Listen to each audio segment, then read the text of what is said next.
एक और बड़ी खबर जल्दी से बता दें, पहले भी नीट एग्जाम में गड़बड़ी हुई है। 2018, 2021, 2022 में सीबीआई ने दर्ज की थी एफआईआर इस मामले में। 2022 में सॉल्वर गैंग के 11 लोगों के खिलाफ एफआईआर दर्ज हुई थी। 2021 में 4 आरोपियों के खिलाफ भी केस दर्ज हुआ था। 2018 में नीट अंडर ग्रेजुएट एग्जाम को लेकर एफआईआर दर्ज की गई थी।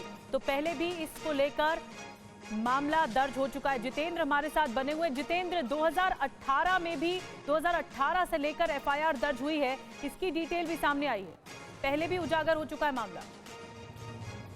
जी बिल्कुल, देखिए बिल्कुल निधि, देखिए मतलब इसका साफ है कि जो एनटीए है वो पहले से सवालों के घेरे में था। ये कोई नई बात नहीं है। इसको लेकर पहले भी जो सीबीआई है वो अपनी तफ्तीश कर रही है। 3 अलग अलग एफआईआर दर्ज की थी। ये जो एफआईआर थी दरअसल वो सोल्वर्स गैंग को लेकर थी। सोल्वर्स गैंग बाकायदा प्रॉक्सी कैंडिडेट का इस्तेमाल कर नीट के एग्जाम को क्लियर करवाया करता था।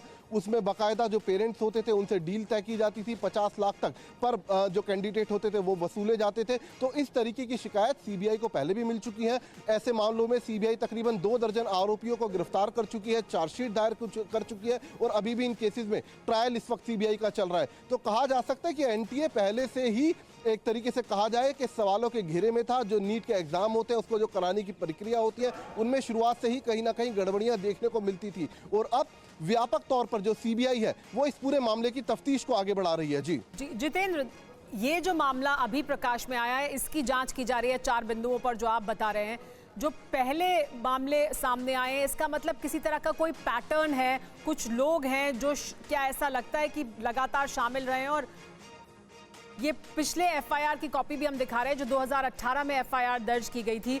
तो क्या उस एंगल से भी सीबीआई द्वारा जांच की जाएगी कि कुछ लोग क्या लगातार संलिप्त रहे इस तरह के मामलों में, या कोई एक पैटर्न है जिसकी वजह से इस तरह से बार बार पेपर लीक होते हैं? जी बिल्कुल, देखिए सुमेरा, सीबीआई के पास बाकायदा 1000 नंबर्स का एक डेटा है जिसमें इसी तरीके के जो सॉल्वर गैंग्स हैं या फिर पेपर लीक करने वाले आरोपी हैं उन सभी के नंबर सीबीआई के पास मौजूद हैं, या फिर प्रॉक्सी कैंडिडेट्स जो होते हैं उनके नंबर इसमें हैं।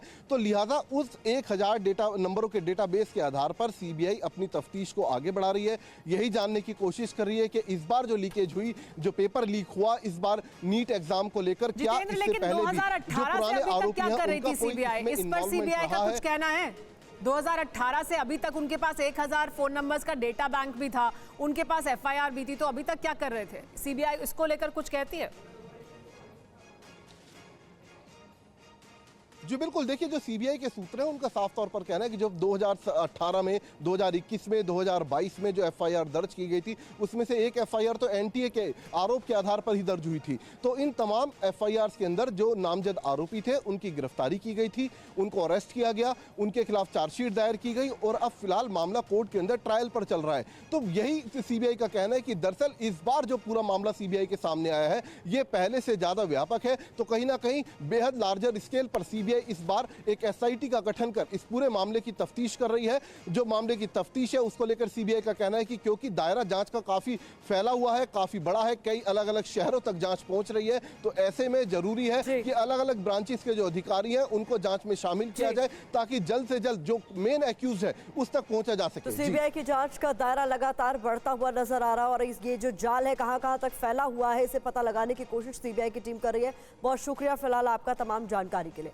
हजारीबाग के ओएसिस स्कूल के प्रिंसिपल की ओर से इस बीच बड़ा दावा किया गया है। ई रिक्शा से बैंक में भेजा गया था बक्सा, ब्लू डार्ट कंपनी ने एसबीआई को भेजा बक्सा, कुरियर कंपनी से बैंक के रास्ते में लीक का शक जाहिर किया गया।